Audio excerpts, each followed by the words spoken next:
Hello everybody, it's non-scene news here, and today we've got a lot of break updates today. So the first news is coming from Moscow, and more specifically coming from Putin. So Putin orders the Russian army to grow by 180,000 soldiers to become 1.5 million strong. The order, which seeks to expand the Russian military to 1.5 million soldiers, was issued in a decree published on the Kremlin's official website on Monday. So the fact is that we have no clue where these 180,000 soldiers will be going. Maybe they'll be going to Ukraine. Maybe they're just strengthening borders with, I don't know, NATO countries. But nevertheless, this does put Russia as the second biggest army in the world. Well, as terms as active military personnel. So we can see here in your bottom left corner this graph, this picture. Russia overtakes the US to become the world's second largest army in military personnel. So obviously China is first. Now Russia will be second when it's 180,000 troops are actually in the Russian army. India is third, fourth America, and fifth North Korea. So very big news. We've also got news coming from North Korea that the North Korean foreign minister is going to visit Russia from September the 18th to September the 20th, the Russian embassy has stated. So Cho Son-hu, the North Korean foreign minister, will take part in the Eurasian Women's Forum in St. Petersburg, the Russian embassy in Pyongyang has said. Now let's just get into some Ukrainian news. So, in this evening address, President Zelensky announces that Ukraine has finalized the key points of its victory plan in the war against Russia. This plan, covering military, political, diplomatic, and economic aspects, will be presented to Ukraine's allies next week. The steps outlined aimed to secure Ukraine's strongest position for achieving peace, with over 90% of the necessary actions clearly defined.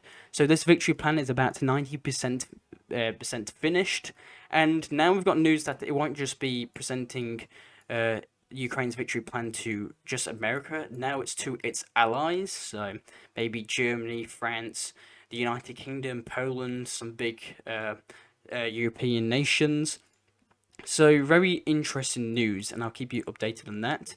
The next news, political news, come from Ukraine. It's coming from Budanov. So he's a large Ukrainian official in the Ukrainian government. He said the amount of military assistance provided by North Korea to Russia is incomparable with the other allies of the occupiers. So he's stating Russia. The fact that the country is helping Russia, so the fact that North Korea is helping Russia with ammunition, is a critical problem, Budanov said at the 20th annual meeting of the Yalta European Strategy.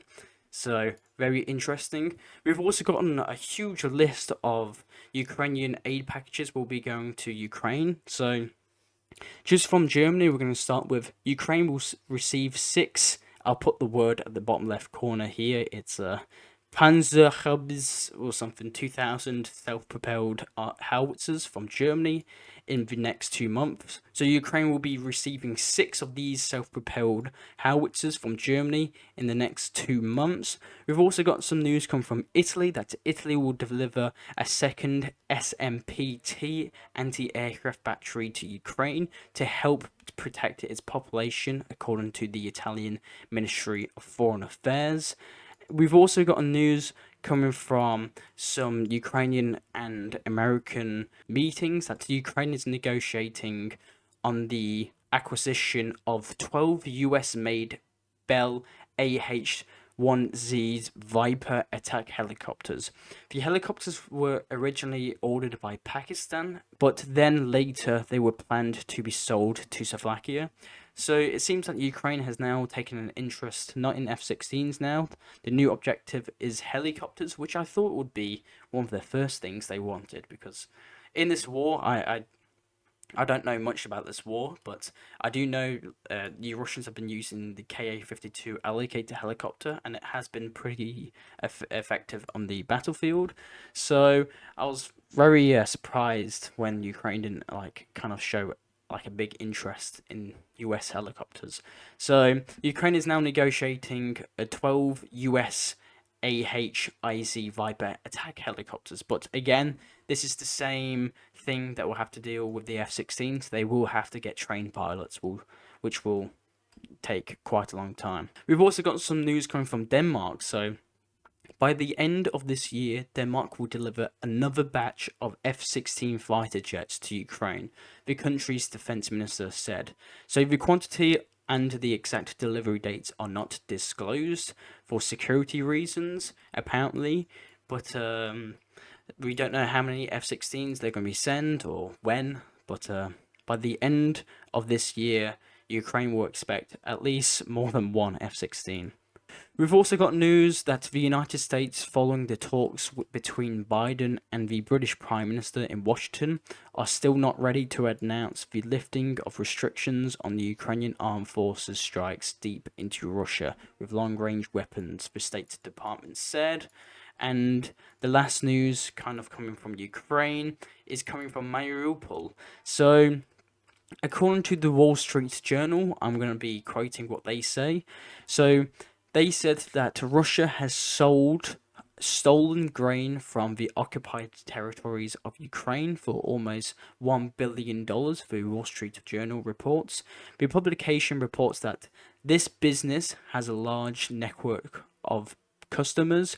In general, Ukrainian grain, so the stuff in Mariupol and stuff, the largest buyers are sold to Yemen and Iran, but in particular, Tehran buys barley from Crimea for about $140 per ton, which is 34% lower than market prices. Instead, Egypt, Israel, and Lebanon have stopped purchasing these because of the legal origin of goods, stated the Wall Street Journal. Now let's head to Moldova. So, an earthquake hit Romania and the region during the Moldovan president's interview on live national television. So, if you can see here in your bottom left corner, you can see the earthquake happening while the president of Moldova stays calm. So, the magnitude of this earthquake was about 5.2. So, Moldova wasn't the only person that was hit by this earthquake. It was also Romania, Moldova, as said, Bulgaria, and Ukraine. We've also got some more natural and just disasters. So in Poland, a state of natural disasters has been declared due to floods, with another dam being breached. So we've gotten huge news that there's been at least 2 dams in Poland that have been breached and caused significant damage. So if we can just see here in the bottom left corners, we can just see the amount of damage this has caused just by getting just news and stuff. We can just see how much damage it's caused. So it's quite a bit of damage.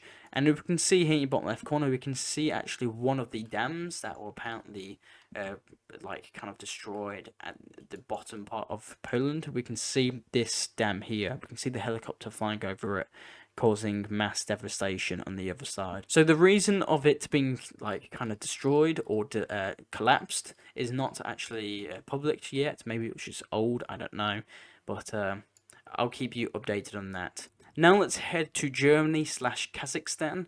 So the German Chancellor Scholz took a visit to Kazakhstan. So Kazakhstan's president, during a meeting with Scholz, stated that Russia is militarily invincible and further escalation will lead to unrepairable consequences.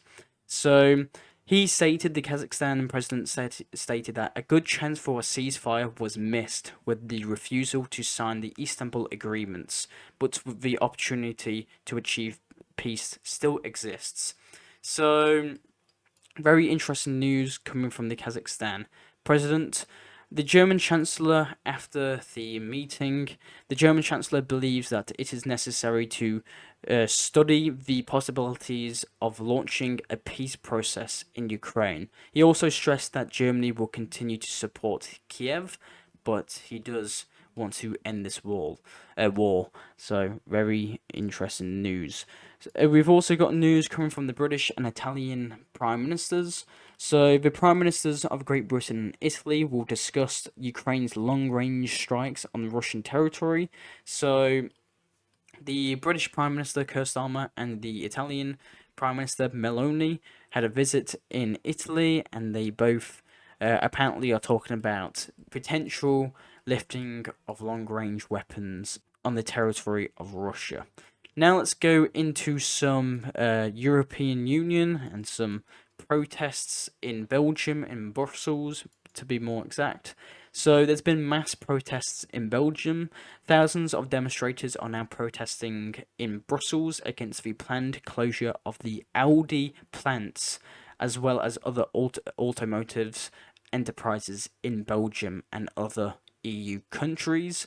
We've also got news that the EU has also directed 1.4 billion euros in profits from the frozen Russian assets to purchase weapons for Ukraine, the European Commission has said. Now let's head to Britain. So we've got some stuff coming from the British Foreign Minister David Lammy. So he said that the West will not be intimidated by Putin's threats or an all-out war with NATO if Ukraine is allowed to use Western long-range weapons deep into Russian territory, said the British Foreign Minister David Lammy.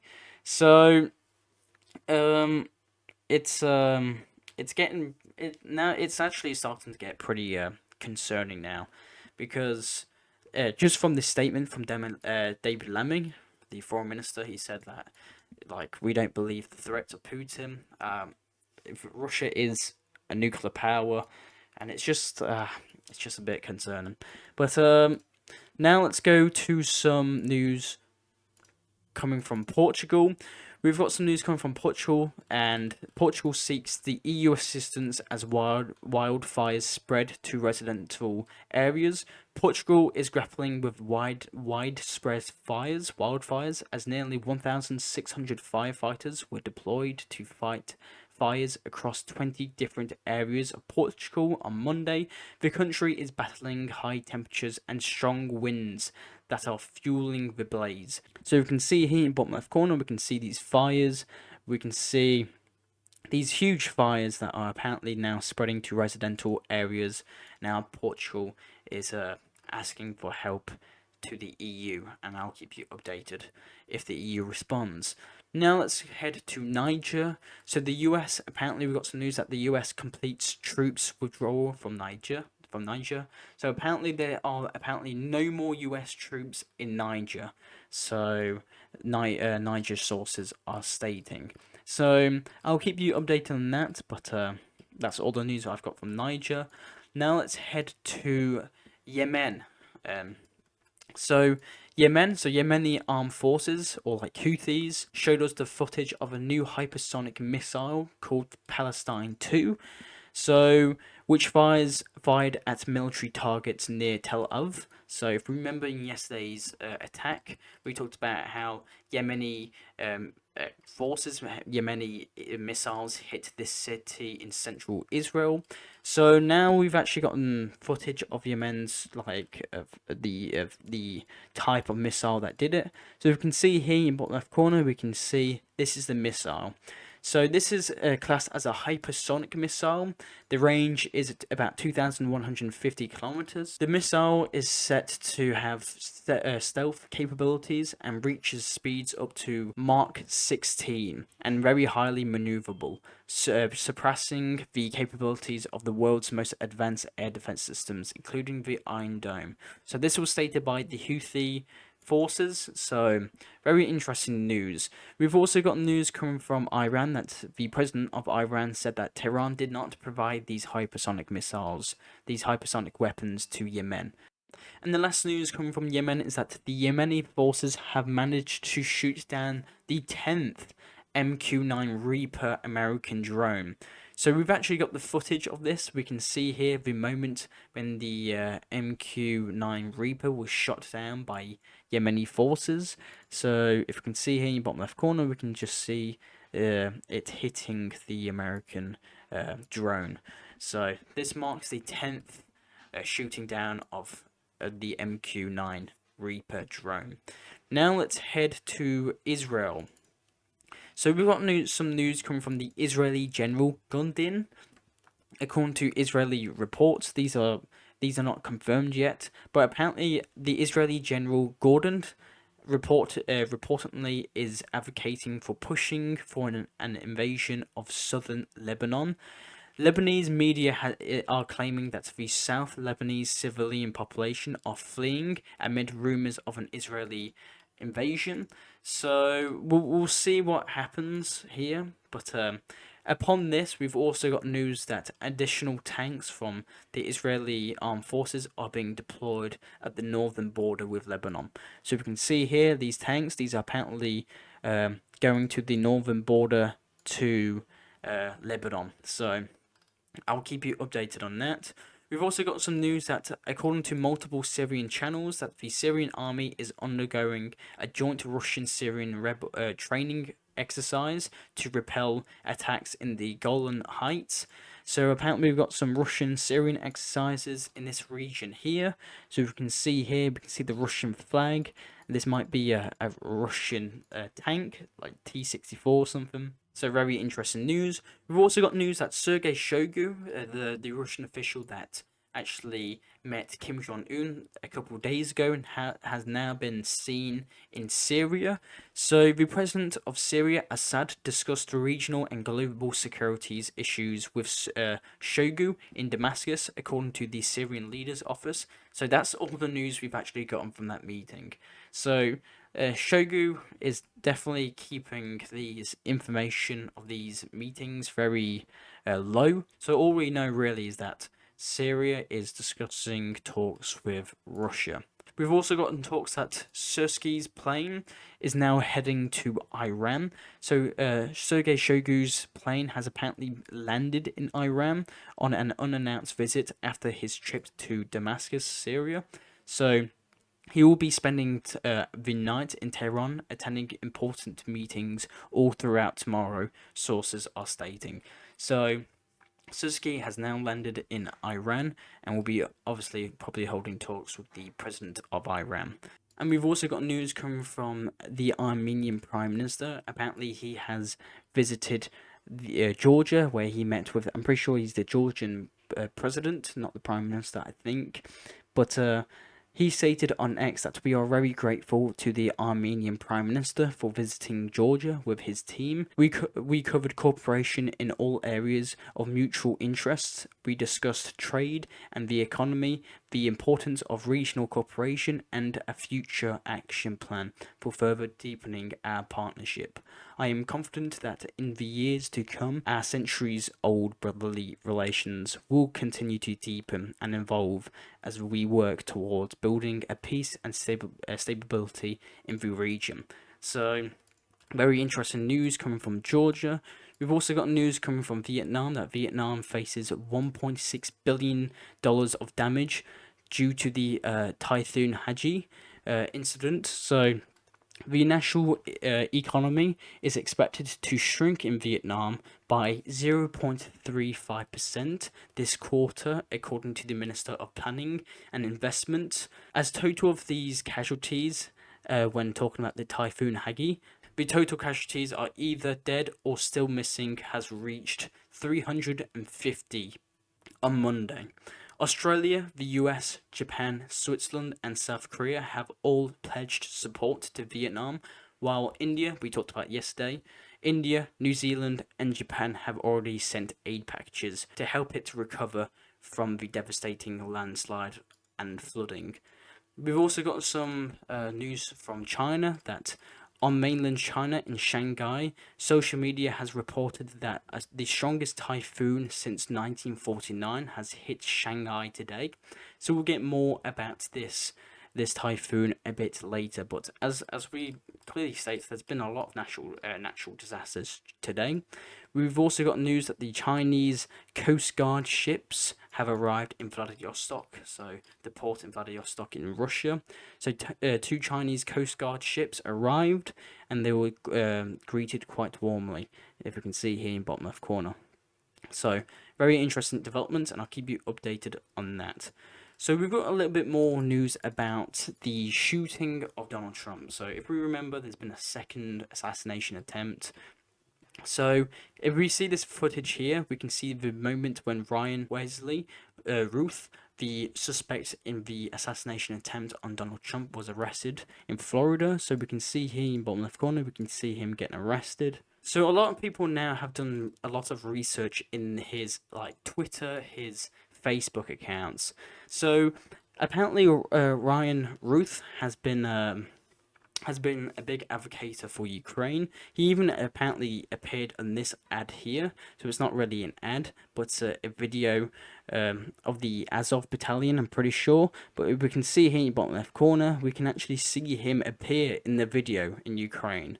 So, pretty big news. Ryan Ruth, so the second assassination attempt shooter of Donald Trump, also had a website that that could allow foreigners to join the Ukrainian army. He made a website. If you can see here, I put some images here. So this is the front page of it, and if you scroll down, it actually shows you steps how to actually get into the Ukrainian foreign foreign legion, the foreign legions to fight Russia. So very interesting news. Obviously, Ukraine has completely denied that it had anything to do with it. So very interesting news. But after this, Biden was approached by some reporters, and he explained how Congress should respond to Secret Service's needs. So we can expect Donald Trump to get more Secret Service. Now, that's all the news I actually have for you today. I am Nonsense News. I'll try and provide you news that the medias around the world do not show you. I do these videos hopefully daily, so consider subscribing and liking. Thank you very much for watching, and I'll see you all later. Bye.